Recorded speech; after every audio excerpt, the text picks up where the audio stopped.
What's going on, everyone? Welcome back to another Watch Me Mix series. In this series, we will be covering A Place for Us by Carlos Gonzalez. This is a massive session, 69 tracks, I believe, a lot of which are backing vocals, as you can see them labeled here, quite a few like 20 something backing vocal tracks. And we've got lots of percussion tracks. So this should be a fun project to get our teeth into. We've got all these drums to start with. We've got a whole bunch of percussion, some electric guitars, Hammond, Mellotron, some strings, and then, of course, this giant mass of vocals. So first things first, let's dive in and get ourselves organized. What I've done in this particular one is I haven't listened to a drop of this, specifically to go in totally blind and just see, what the result is. And this is going to be a lot of fun. So to get organized, what I like to do is at least color code things to start. And we're going to do that just by section. So it looks like we're already pretty well organized in terms of the ordering. So like from one to somewhere in here is going to be the percussion. Looks like right in here, that's all percussion. So what we're going to do is we are going to color code these guys, these tracks. And I'm going to color code them all red for now. Maybe this darker red. Yeah, like that. Bass, we'll keep that. The electric guitars, I'm going to make all these guys this yellow. Piano, we'll stay that. How about we have the piano and the Hammond for now? Like that, actually. The synth, we can keep that. You know what? Let's do all four of these. That color for now. And then we've got strings. And we'll color them this green color for now. And then vocals. So what I like to do for vocals is I almost always use like a purple color for the vocals. It's just sort of my habit. So first I'm going to color them all like that. And then what I'm going to do is I'm going to take the backing vocals and color them all this slightly darker purple here. And then it looks like we've got one, two. Okay, so we've got two and like several versions of two A, B, C, D. So what we can do is kind of vary them like this. This is going to be three,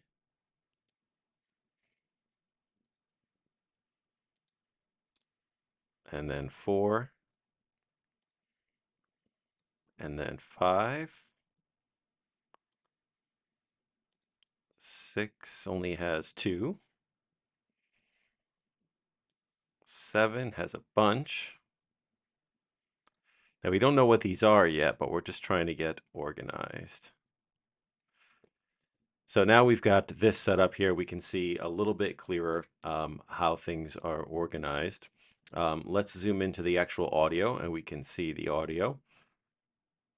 Okay, and what I like to do sometimes for the vocals in particular, yeah, I think what I might do is, let's see, if we turn this up here,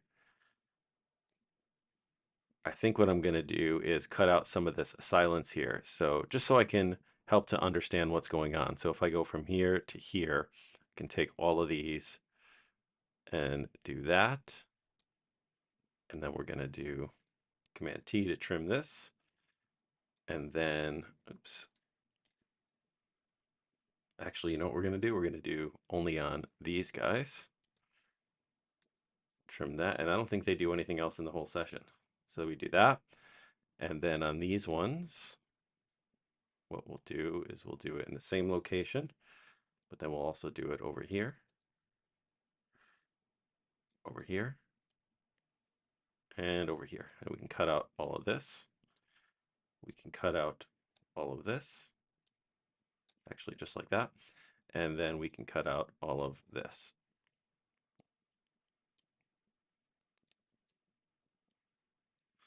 Like that. The cool thing is now when I zoom out, I can get a better idea of like what tracks are happening in what location. So I'm going to do that for the rest of these vocals here. I'll be right back.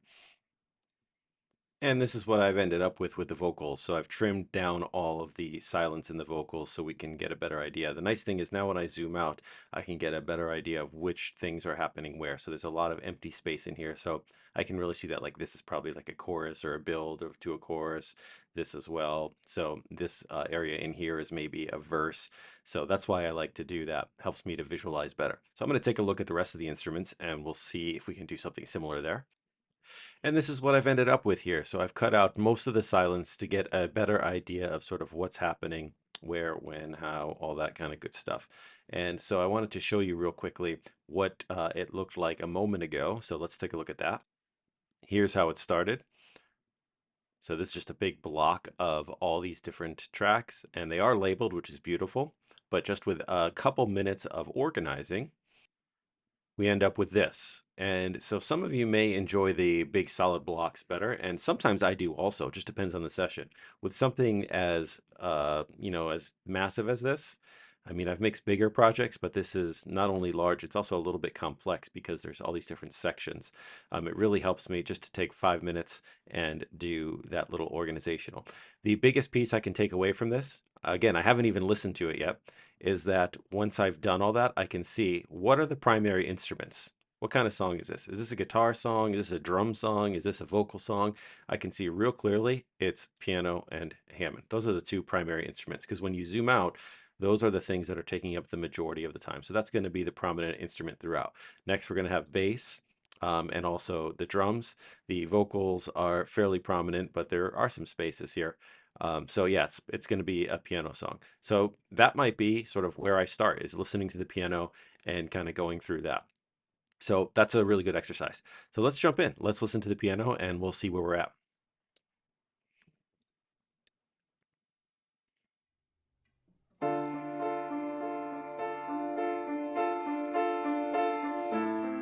Good. So a lot of space in this piano sound, which sounds really nice. You can really hear the room. Let's go to this loud part.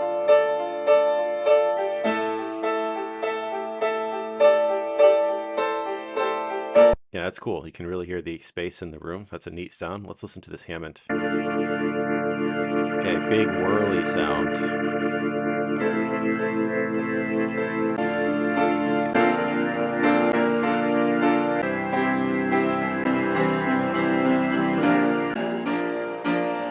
Cool. So I'm going to keep spot checking this. And just a reminder, the way I'm doing this is really just for demonstration purposes and educational purposes. It's a little bit weird to do things this way, where you're kind of going in without listening to the whole song several times. That's often touted as a really good strategy, to really listen to the whole song. But I thought it might be fun to do it this way, where I don't know anything about it. And I've done this similar strategy in the other Watch Me Mix series. Usually I listen to it once or twice. This one I haven't listened to at all. So it's just a demonstration of how you can go in and not know a ton about a song, but still get a decent mix in just a couple hours. So here's the bass. Very deep.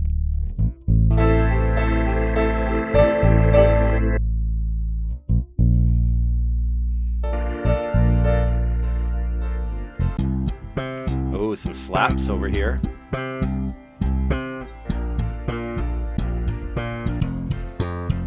Very cool. Kind of want to listen to the vocal. Oh, I can taste the blood on my lips. It's nothing. Nice. Sweet and truthful faith in a love. I know that you can. Let's check the synth out.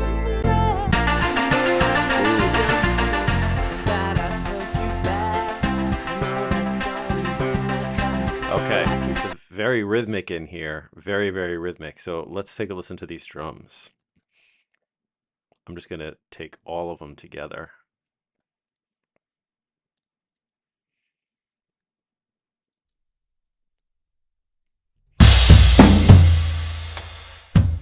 Very loud.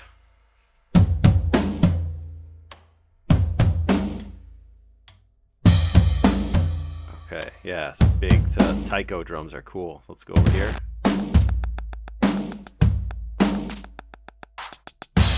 Electro percussion in here, very cool, very modern.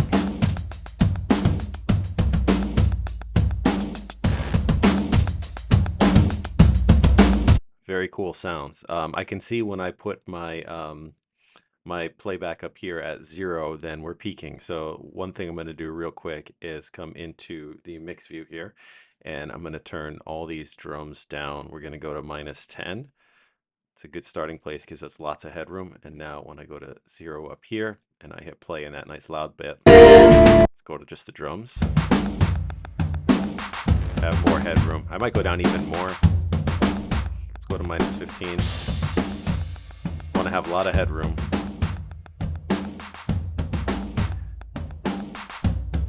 I might as well take all the other tracks and set them to -15 as well.